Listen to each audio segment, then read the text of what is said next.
E aí, pessoal, beleza? Estamos aqui no dia 30, né? 30 de março de 2020. Continuamos aí com o nosso isolamento, né? O nosso isolamento social, nossa quarentena. E a gente vai superar isso, beleza?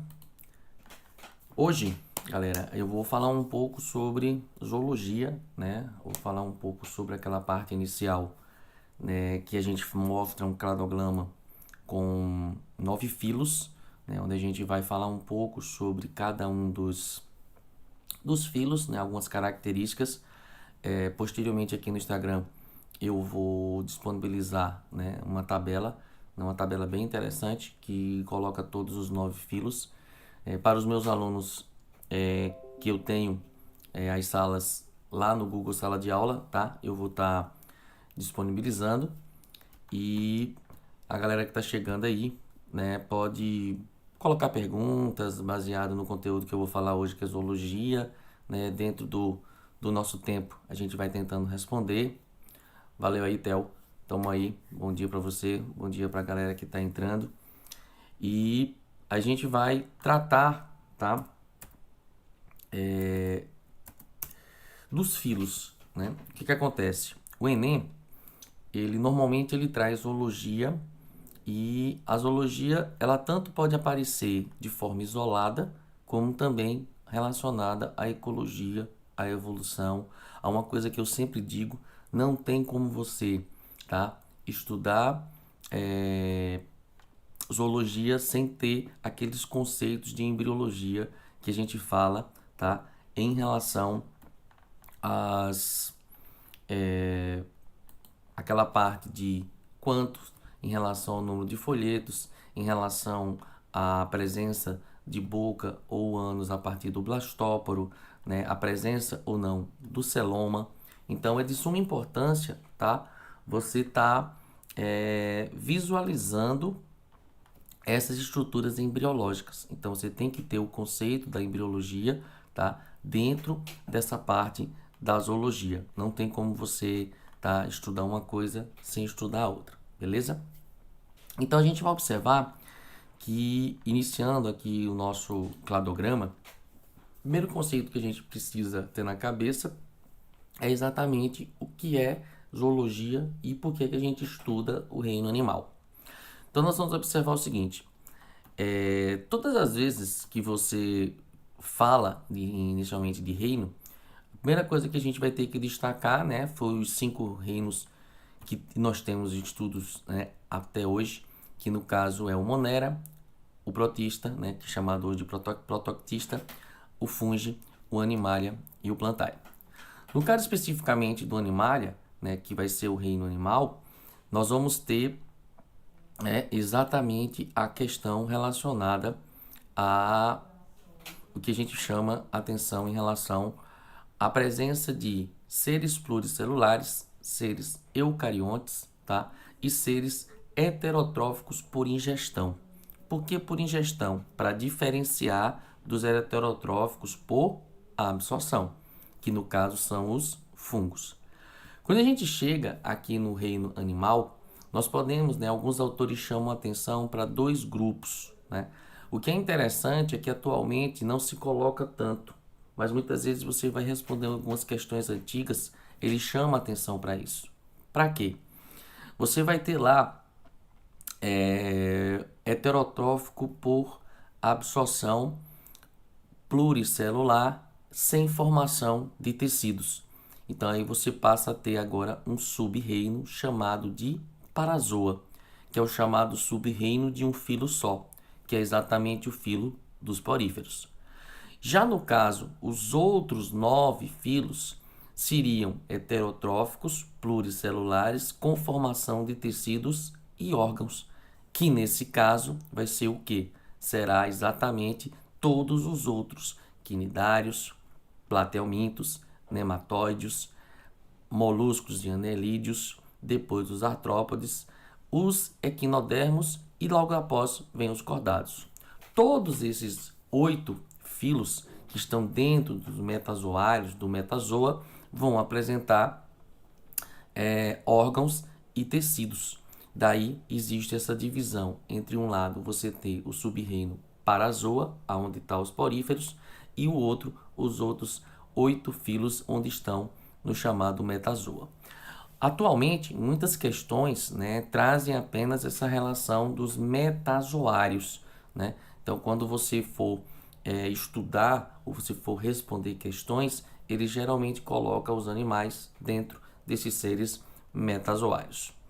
Outra coisa que também a gente precisa chamar a atenção, povo, é o seguinte: quando a gente fala de porífero, o porífero ele vai ser o ser, né, o animal mais simples. São animais geralmente sésseis, são animais 100% filtradores, que fazem digestão intracelular a partir especificamente de uma célula chamada de coanócito, tá? Que é uma célula que reveste internamente a cavidade, né, de um porífero. Se ele for um asco, que é o porífero mais simples, ele vai ter toda a sua cavidade interna, que é chamada de átrio ou espongiocele, revestido por essas células que tem ainda, de ter um flagelo, vão ter também um colarinho. Então, a água ela vai entrar, tá, por células específicas chamadas de porócitos, vão passar por dentro desse átrio e todas as partículas sólidas, né, principalmente partículas alimentares, vão ser capturadas por esses coanócitos. Os coanócitos fazem um processo digestivo intracelular e as partículas que foram digeridas passam para os amebócitos, que vão estar numa região intermediária chamada de mesoílo, tá? Seria uma região intermediária entre umas células externas, que são chamadas de pinacócitos, e as células internas, que são chamadas de coanócitos. Então, existe um espaço chamado de mesoílo, onde essas células chamadas de amebócitos vão se deslocar, distribuindo, né, comida, né, alimento para todo o porífero. Outro grupo de estruturas que também a gente precisa chamar são os chamados arqueócitos, né, que são responsáveis pela produção de espículas. As espículas são filamentos, tá, que podem ser ter na sua origem calcário ou sílica, que vão formar o chamado esqueleto primitivo, né, do porífero. O porífero ele é mais comumente conhecido como esponjas, né, as esponjas do mar, aonde a gente tem, tá, uma estrutura fixa, como eu tinha falado, eles são sésseis, são filtradores e eles apresentam uma estrutura relativamente simples, mas eles não são pequenos, tá? Existem poríferos grandes, existem poríferos pequenos, existem esponjas que são maiores do que existem até imagens que um mergulhador está próximo a um porífero, parece um caldeirão, tá? E aquilo ali é um animal, tá? Você vai ter uma estrutura que vai filtrar, né? Praticamente existe uma relação que ela filtra em torno de 1 tonelada de água para obter aproximadamente 30 gramas de alimento sólido. Então, nós vamos observar que dentro da estrutura também desses poríferos, nós vamos ter a questão evolutiva, ascon, sícon e leucon, ou asconoide, leuconoide e sinconoide. Ascon, sícon e leucon. Asconoide, sinconoide, leuconoide. Os ascons serão os mais simples, né? Serão aquelas esponjas que não têm ramificações, têm apenas uma única cavidade. O sícon é um intermediário. Ele tem ainda a cavidade, tá, chamada de átrio, mas eles vão ter também alguns inícios de formação de canais, né, que chegam, que vão ser chamados de canais aferentes, uma cavidade chamada de cavidade pulsátil, ou que você tem uma cavidade revestida, tá, de coanócitos, que também chamada de cavidade vibrátil, desculpa, não pulsátil, vibrátil, devido à presença dos flagelos, dos coanócitos, e isso vai potencializar, tá, a estrutura de captura de alimento. E nós vamos também ter o leucon. O leucon vai ser o mais evoluído, ele tem uma estrutura de cavidade bem restrita, mas ele é altamente ramificado e ele passa a ter 2 canais, uma aferente que chega, né, na câmara pulsátil, e a gente vai ter também o canal eferente que leva essa água. Então, nós vamos observar que é muito comum a gente dizer que o leucon, né, ou leuconoide, ele vai ser um porífero, uma esponja ramificada, cheia de cavidades, rica exatamente em coanócitos. Isso vai potencializar a capacidade alimentar dessas esponjas, beleza? Fazendo uma transição, saindo dos poríferos e vindo para os quinidários. No caso dos quinidários, né, para que a gente possa ilustrar, o que vai ser mais interessante nesse grupo é que eles não são 100% fixos, eles já passam a ser móveis. Então nós vamos ter dois representantes, os pólipos, que seriam os corais, a hidra, tá? Que são indivíduos fixos, e nós vamos ter os indivíduos móveis, que vão ser as medusas, né, as mais conhecidas águas-vivas. Como esse grupo é chamado de quinidário, nós vamos ter um nome, né, que relaciona a estrutura dos quinidários, e tem também os coelenterados ou selenterados, que também tem uma outra característica aqui. Então, os corais e as águas-vivas vão ser os principais representantes, tá, aqui nos quinidários ou coelenterados. E por que ele é chamado de quinidário? Porque ele tem uma estrutura, né, uma célula modificada chamada de quinidócito ou quinidoblasto. E dentro desse quinidócito ou quinidoblasto, nós vamos encontrar uma organela chamada de dermatocisto. Esse dermatocisto, ele consiste numa estrutura que serve para injetar uma possível toxina. Essa toxina ela vai paralisar ou matar a sua presa.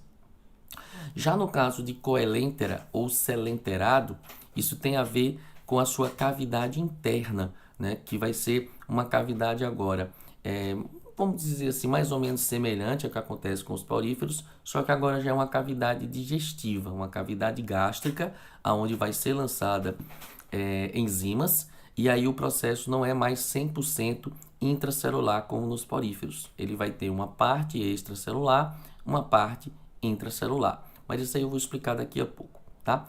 Outra coisa importante é que, como eu tinha falado, eu tenho agora indivíduos móveis e fixos. Os indivíduos móveis, eles vão ter essa característica porque eles passam a ter uma estrutura a mais que os poríferos não tinham, né? Os poríferos, basicamente, eles tinham pinacócitos na parte externa, a coanócitos na parte interna, amebócitos e arqueócitos nessa parte que eu falei lá do mesoílo. E os porócitos, que eu disse que é por onde entra a água. Mas eu não falo de tecido, não falo de órgão. Por isso que lá nos quinidários, ou aqui nos quinidários, eles já passam a ser chamados de metazoa, porque eles já passam a apresentar uma estrutura a mais, né? Eles já passam a ter uma estrutura que vai ser a presença de tecidos e órgãos. No caso aqui, a gente vai ter uma estrutura externa, tá? Que vai ser chamada de tecido mioepitelial, que você já tem uma característica de revestimento, tá? E uma estrutura muscular. Você já tem um sistema nervoso, coisa que lá no porífero você não tinha, tá? Então você já tem um sistema nervoso, mas ainda muito rudimentar, um sistema nervoso difuso, tá? E outra coisa importante é que você tem essa cavidade gástrica, então uma cavidade digestiva. Então, além de você ter uma estrutura que permite o movimento, você também tem uma estrutura que tem capacidade de sensibilidade e de coordenar esse movimento, você tem uma estrutura gástrica. E aqui a gente chama a atenção dentro dos quinidários para alguns grupos importantes, tá? A gente vai dividir isso em 4 grupos. Então a gente vai ter o hidrozoa, a gente vai ter o cubozoa, a gente vai ter o sifozoa e a gente vai ter o antozoa. Uma coisa que eu queria que vocês também prestassem atenção é que, enquanto lá nos poríferos eu tenho um sistema reprodutivo, tá? Simples ou um pouco mais sofisticado, no caso, uma reprodução assexuada por fragmentação e uma reprodução sexuada com formação de gametas, mas isso acontece de forma isolada.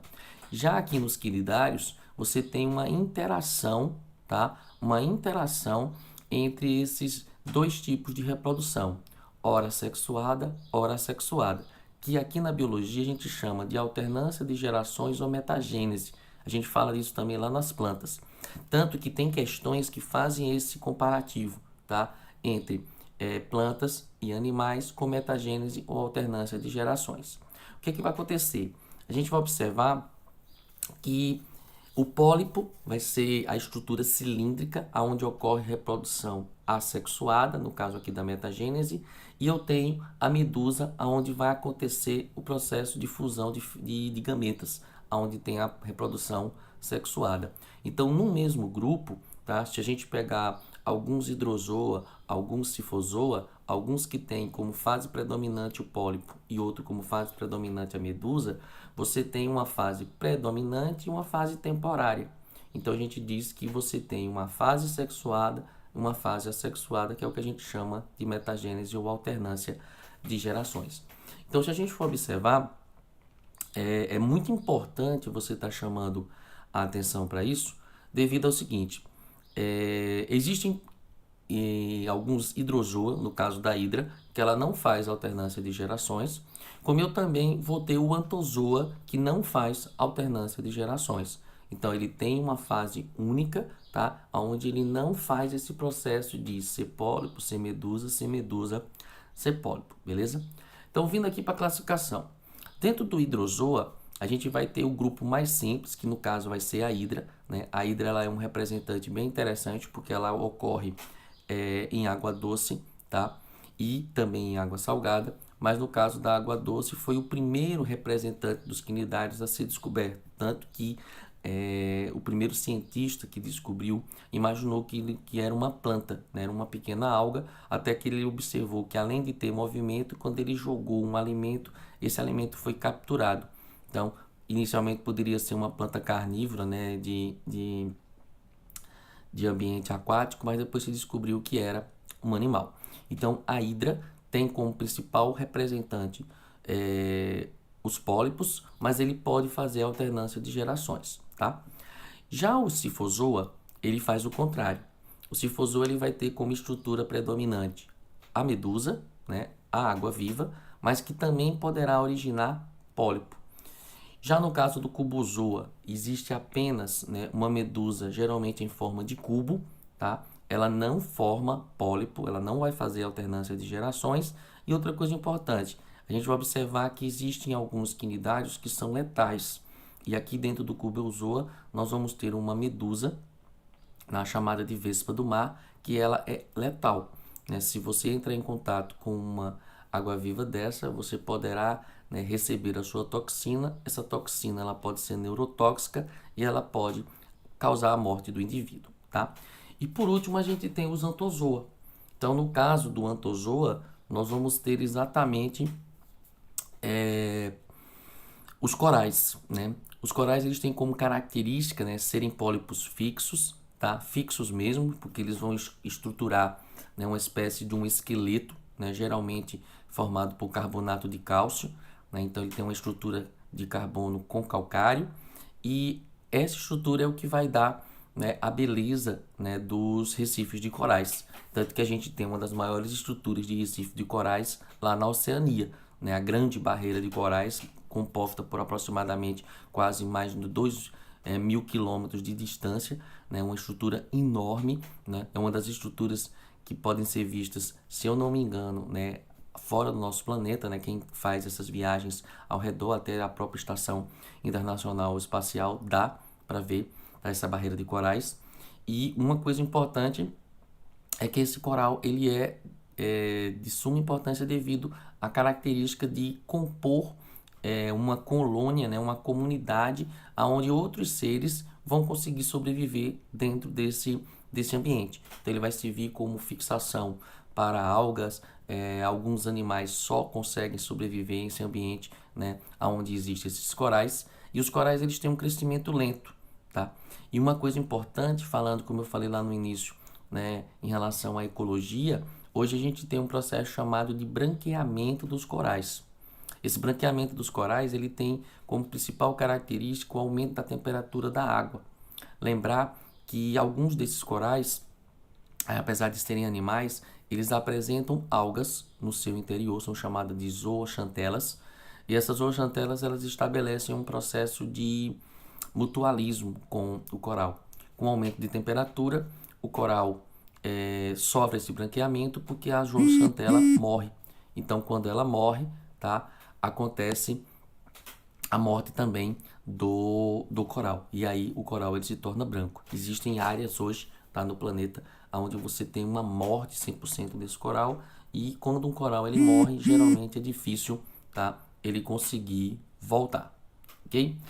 Continuando, tá? Os dois próximos grupos que eu vou falar, eles são chamados de indivíduos vermiformes. Então, eles estão ter corpo alongado, ora achatado, como é o caso do platelminto, ora cilíndrico, como é o caso, tá, dos nematodas ou nematelmintos.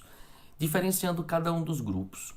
No caso dos platelmintos, a gente vai ter um corpo alongado, achatado dorso ou ventralmente, e também a gente tem um sistema digestório ainda simples, tá? Que a gente pode chamar de sistema digestório incompleto ou ausente. No caso da tênia, né, ela não precisa ter um sistema digestório, principalmente porque ela já vai estar no local aonde ocorre o processo digestivo, já que a tênia vai ser um parasita, né, do nosso intestino, ou de parasita do intestino de alguns seres. E a gente vai observar também que é o seguinte: no caso dos platelmintos, a gente já tem um sistema nervoso já ganglionar, né? Lembrar que não tinha sistema nervoso nos poríferos, o sistema nervoso nos quinidários ele é difuso, ele é todo espalhado, e agora a gente já tem uma organização, tá, de sistema nervoso aqui nos platelmintos. E como eu tinha falado, além deles terem essa forma vermiforme e terem achatados, sistema digestório incompleto ou ausente, eles também já passam a ter uma estrutura excretora, que vai ser chamada de células flama. Então, nós vamos observar que você tem uma organização, você tem um salto, né, evolutivo, né, dos quinidários para os platelmintos, e nos platelmintos a gente vai ter uma outra questão também interessante. Nós vamos ter agora uma questão relacionada a programa de saúde. Porque eu tenho um grupo, né, que são chamados os turbelários e os...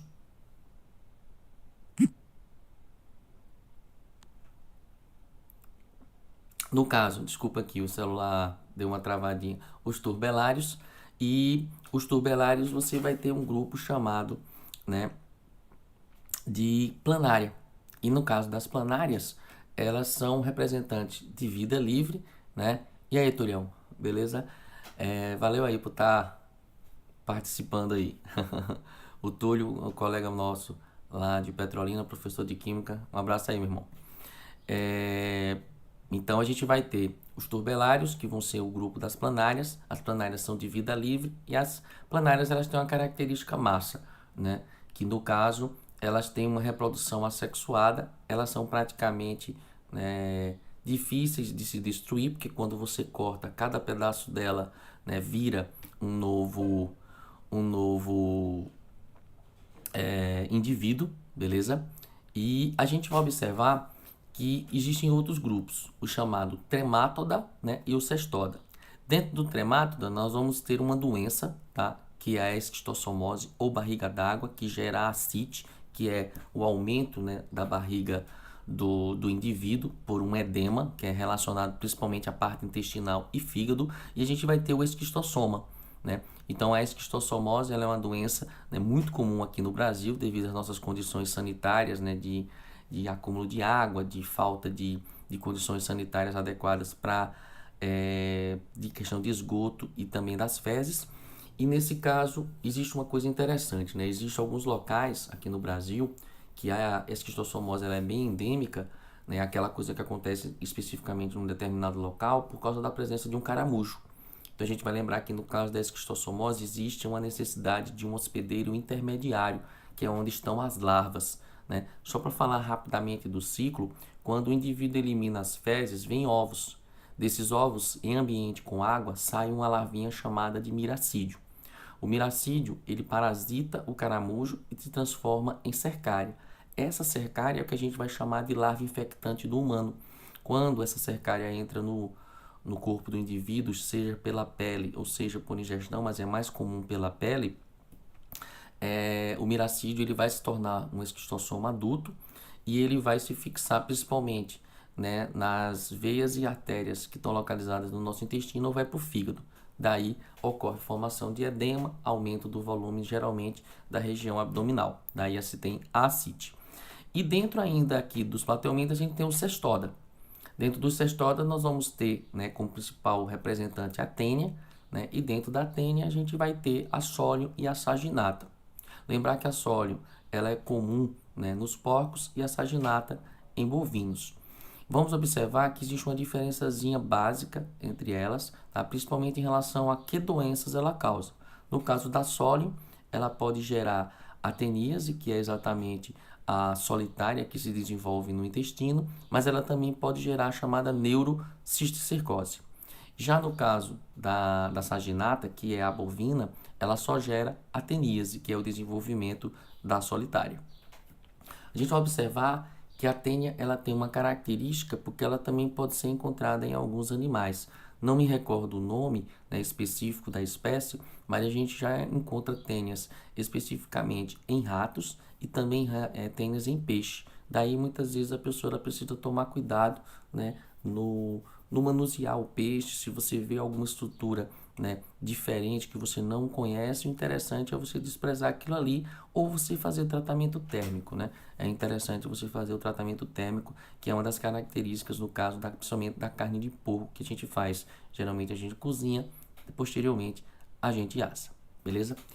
Dando continuidade aqui, a gente chega nos nematóides. Nos nematóides a gente vai ter um grande grupo, tá? Um grande grupo de parasitas do nosso corpo, parasitas que vão estar principalmente no nosso sistema digestório, como também no nosso sistema linfático.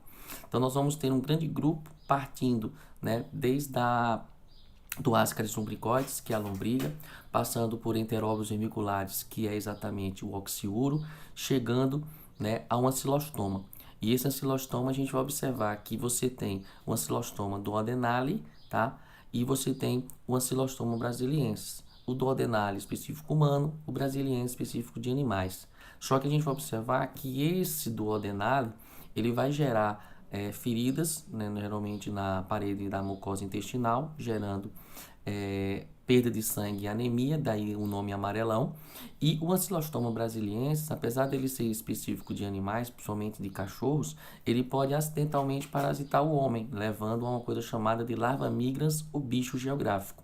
Como esse verme não consegue atingir os vasos sanguíneos e o nosso intestino, ele vai ficar migrando por dentro da nossa pele, né? E aí ele gera como se fosse até um mapa, daí o nome, né, bicho geográfico. Outra coisa bacana que a gente vai lembrar aqui é que nós temos um verme, né, também comum em alguns estados, em algumas cidades, que é exatamente o que vai causar a filariose, ou também chamada de elefantíase, que é chamada de Wuchereria bancroft. Aí você vai dizer, poxa, professor, tem que lembrar desses nomes, é interessante. Quando você estiver fazendo os seus resumos, quando você estiver fazendo, né, os teus mapas conceituais, é interessante você capturar no texto, né, esses nomes científicos, marcá-los, tá? O mais comum é você pegar aquelas canetinhas de cores variadas, marca, chama atenção, vê que ele é um agente etiológico, procura saber se ele precisa de um vetor, de um C para fazer o seu transporte. Isso chama bastante atenção, né? Isso pode ser cobrado em prova, tá? A questão do nome científico dos causadores, né? O agente etiológico dessas doenças. E a gente também vai ter aqui, né, o grupo lá dentro que eu falei do ancilostoma, a gente tem um outro que é chamado de Necator americanus, que também gera o amarelão. Falando aqui ainda para fechar essa questão dos nematóides, nós vamos observar que ele tem uma diferença básica, tá, em relação aos platelmintos, corpo alongado, tá? Você tem corpo alongado, você tem corpo cilíndrico, já que lá nos platelmintos ele era achatado. E a gente vai ter também aqui um mecanismo interessante, que é sistema digestório completo. Obrigado aí, Vinícius. Obrigado aí pelas palavras, velho. Ex-aluno meu, tá? Um abração aí do curso de fisioterapia. Outra coisa interessante é que a gente também faz a presença de que lá nos platelmintos não existia celoma. Lembra que eu falei da questão embriológica? Então lá nos platelmintos não tem celoma, então a gente vai chamar esses seres de acelomados. E agora, nos nematóides, já existe um início de formação de cavidade interna, onde vai compor alguns órgãos e vai ser chamado de pseudocelomado, tá? Então é importante essas questões embriológicas, tá? Não esquece isso. E também para a gente fechar, a gente já tem um sistema digestório completo, tá? Um sistema nervoso que é ganglionar como os platelmintos, só que a minha estrutura, né, escritura é diferente. Enquanto lá Nos platelmintos eu teria as células flama ou chama, também chamado de células flamas chamadas de protonefrídeos. Aqui nos nematelmintos eu já tenho uma célula que é chamada de célula H gigante. Ela tem uma estrutura mais ou menos assim, são dois canais conectados que lembram a estrutura de um H, por isso que ela é chamada de célula H gigante, ou também chamado de rinete, tá? Então você já tem uma estrutura excretora mais evoluída. Agora a gente chega num grupo onde a gente vai ter uma coisa interessante. A gente vai ter um ancestral comum, tá? Aqui embaixo, que vai ser celomado, e esse ancestral ele se bifurca, originando moluscos para um lado e anelídeos para o outro, tá? No caso, tá? Nos moluscos, a gente tem uma estrutura de corpo mole, tá? Protegido ou não por concha, e aí você tem uma explosão de sistemas. Praticamente você vai ter todos os sistemas agora nos moluscos devido à presença desse celoma, tá? Então eu tenho um sistema digestório completo, eu vou ter um sistema circulatório, tá? Que não existia. Esse sistema circulatório pode ser aberto ou fechado. Aberto nos animais de pequeno porte, fechado nos animais de grande porte, como polvos e lulas. Eu tenho um sistema nervoso bem mais organizado do que nos outros grupos anteriores, porque eu vou ter 3 gânglios, chamado de gânglio cefálico, gânglio pedal e gânglio visceral, que já mostra uma certa organização ou uma organização maior, tá? A gente vai ter uma coisa importante, que vai ser um sistema excretor um pouco mais evoluído, já com canais, né, com estruturas que servem para recolher, né, excretas, e também a gente tem um sistema nervoso, excretor, ele tem um sistema muscular, né, que vai ter essa capacidade de movimentação, já que os moluscos eles são móveis, e outra coisa, um sistema circulatório já formado, com presença de corações, né, ou vasos que pulsam, e também, né,